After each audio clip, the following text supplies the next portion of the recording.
भारत और पाकिस्तान के बीच बढ़ते तनाव और पहलगाम में हुए आतंकी हमले के बाद भारत ने ऑपरेशन सिंदूर के तहत आतंकी अड्डों पर जोरदार प्रहार किया, जिसके बाद बौखलाहट में पाकिस्तान ने भी भारत के कई शहरों को निशाना बनाते हुए उन पर ड्रोन अटैक कर हमला करने की कोशिश की। हालांकि पाक के इन प्रयासों को असफल करते हुए भारतीय सेना ने पाक को मुंहतोड़ जवाब दिया।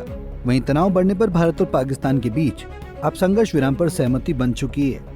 ऐसे में ऑपरेशन सिंदूर को लेकर रविवार यानी 11 मई को भारतीय सेना, वायुसेना और नौसेना ने संयुक्त प्रेस कॉन्फ्रेंस कर अब तक की सैन्य कार्रवाई का पूरा ब्यौरा साझा किया है, जहां तीनों सेनाओं ने स्पष्ट किया कि संघर्ष विराम की पहल पाकिस्तान की ओर से आई है, लेकिन भारत ने चेतावनी दी है कि यदि फिर से किसी भी प्रकार की आतंकी गतिविधि भारतीय सीमा में हुई तो पाकिस्तान को उसका करारा जवाब दिया जाएगा और उसे इसकी भारी कीमत चुकानी होगी।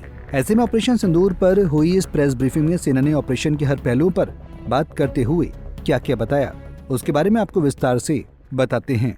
दरअसल इस पूरे ऑपरेशन की विस्तृत जानकारी साझा करते हुए आपको बता दें कि इस पहल की शुरुआत पहलगाम हमले से, जहां 22 अप्रैल 2025 को जम्मू कश्मीर के पहलगाम में हुए आतंकी हमले में 26 बेगुनाह लोगों की हत्या के बाद भारत ने आतंक के खिलाफ निर्णायक कदम उठाते हुए ऑपरेशन सिंदूर की शुरुआत की। इस हमले की जिम्मेदारी पाकिस्तान समर्थित आतंकी संगठनों पर गई, जिसके बाद भारतीय सुरक्षा एजेंसियों ने सीमा पर पाकिस्तान में बने आतंकी ठिकानों की पहचान शुरू की।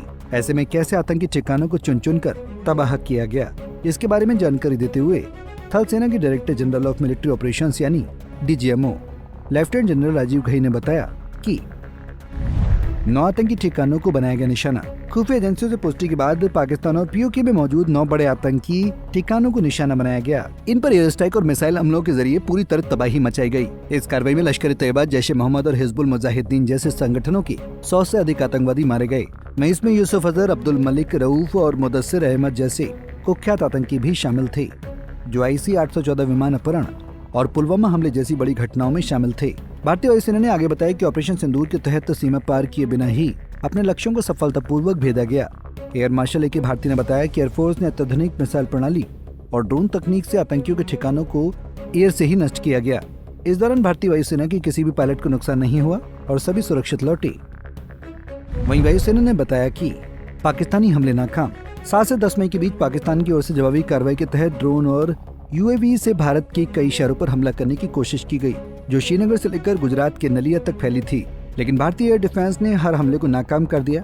वायुसेना ने पलटवार करते हुए गुजरांवाला, रहीम यार खान, चकलाला और रफीक जैसे पाकिस्तानी सैन्य ठिकानों पर हमला किया। DGMO के अनुसार इन हमलों में पाकिस्तान के लगभग 35 से 40 सैनिक मारे गए, जबकि भारत ने अपने 5 जवानों को खोया है। इसके साथ ही भारतीय नौसेना ने पाकिस्तान पर दबाव बनाए रखने के लिए कराची में पाक की नौसैनिक गतिविधियों पर नजर रखते हुए उसे घेरने का काम किया, जिसके तहत नौसेना ने अपनी पोजीशन से पाकिस्तान को संदेश दिया कि किसी भी तरह की उकसावे वाली कार्रवाई का जवाब तुरंत और सटीक तरीके से दिया जाएगा। इस बारे में वाइस एडमिरल EN प्रमोद ने बताया कि नौसेना पूरी तरह से ऑपरेशनल मोड में है और कराची की ओर से किसी भी खतरे को रोकने के लिए सटीक हथियार प्रणाली तैनात की गई है। आपको बता दें कि भारत और पाकिस्तान के बीच संघर्ष विराम पर सहमति तब बनी जब 10 मई को भारत द्वारा पाकिस्तान पर हवाई हमले किए गए। 10 मई की कार्रवाई बनी टर्निंग पॉइंट। 10 मई को हुए व्यापक हवाई हमलों ने पाकिस्तान को संघर्ष विराम की अपील करने पर मजबूर कर दिया। इस दिन भारत ने लाहौर से लेकर इस्लामाबाद और कराची तक के कई महत्वपूर्ण सैन्य और हवाई ठिकानों पर हमले किए। इसमें सरगोधा, चकलाला, रहीम यार खान, जैकोबाबाद, भोलारी जैसी एयरबेस शामिल हैं। एयर मार्शल भारती ने बताया कि इन हवाई हमलों ने कई पाकिस्तानी फाइटर जेट्स को मार गिराया गया, हालांकि इसकी संख्या साझा नहीं की गई है। वहीं ऑपरेशन सिंदूर के बारे में आगे बोलते हुए सेना प्रमुख उपेंद्र द्विवेदी ने कहा कि अभी जारी रहेगा ऑपरेशन सिंदूर। पाकिस्तान संघर्ष विराम की शर्तों का उल्लंघन करता है तो भारत उससे कहीं अधिक तीव्र और करारा जवाब देगा। LOC और अंतर्राष्ट्रीय सीमा पर सेना पूरी तरह तैयार है। तीनों सेनाओं के शीर्ष अधिकारियों ने साफ किया कि ऑपरेशन सिंदूर अभी खत्म नहीं हुआ है। जब तक आतंकी ढांचे और उनके सरगनाओं को पूरी तरह खत्म नहीं किया जाता, यह अभियान जारी रहेगा। वहीं भारतीय सुरक्षा बलों ने प्रेस कॉन्फ्रेंस के दौरान PPT प्रेजेंटेशन के जरिए सबूतों के साथ बताया कि ये कार्रवाई सिर्फ आतंकियों और उनके ठिकानों के खिलाफ की गई है, जिसमें किसी भी नागरिक या धार्मिक स्थल को इसका निशाना नहीं बनाया गया। ऐसे में ऑपरेशन सिंदूर पाकिस्तान को भारत की ओर से एक स्पष्ट संदेश है कि आतंक को समर्थन देने वालों को बख्शा नहीं जाएगा। वहीं ये सैन्य अभियान सिर्फ जवाबी कार्रवाई नहीं, बल्कि आतंक के खिलाफ भारत की दृढ़ नीति का प्रतीक भी बन गया है, जिसे अब पूरी दुनिया देख रही है कि भारत सिर्फ सहन नहीं करता, बल्कि समय आने पर करारा जवाब भी देता है। Bureau report, Punjab Kesari TV।